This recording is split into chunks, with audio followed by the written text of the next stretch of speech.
এক বিচারপতির হাতেই ঝুলছে প্রায় 296 জন ফাঁসির আসামির ভাগ্য। এই বাস্তবতাই নতুন করে প্রশ্ন তুলছে দেশের বিচার ব্যবস্থা নিয়ে। আইন ও বিচার বিশ্লেষকরা যাকে বলেন পজ অফ ডেট, অর্থাৎ মৃত্যুদণ্ডের অপেক্ষায় থাকা চরম মানসিক যন্ত্রণা।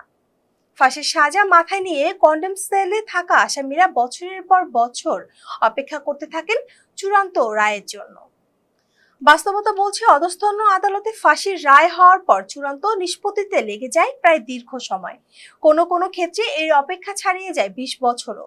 কারা অধিদপ্তরের তথ্য অনুযায়ী গত বছরের 30 নভেম্বর পর্যন্ত দেশের কারাগারগুলোতে ফাঁসির সেলে বন্দী ছিলেন 2705 জন আসামি, যা ইতিহাসের সর্বোচ্চ। তাদের মধ্যে নারী আসামি ছিলেন 90 জন, আর 2370 জন হাইকোর্টের মামলা নিষ্পত্তির অপেক্ষায়। এর মধ্যে 939 জন আসামি 6 থেকে 15 বছর বা তারও বেশি সময় কন্ডেম সেলে রয়েছেন।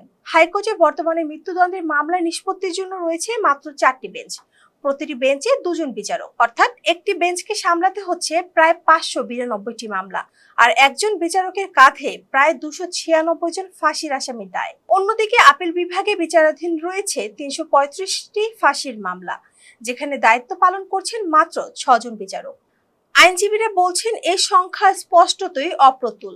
আরও একটি বাস্তবতা আছে, ফাঁসির সাজাপ্রাপ্ত বেশিরভাগ আসামি দরিদ্র ও স্বল্প শিক্ষিত। অনেকের আইনজীবী নিয়োগের সামর্থ্য নেই, কারো কারো খোঁজ নেয় না পরিবারও। ফৌজদারি আইন বিশেষজ্ঞরা বলছেন ফাঁসি মানেই ন্যায় বিচার, এই ধারণা সঠিক নয়। প্রতিটি মামলার নিজস্ব বাস্তবতা আছে।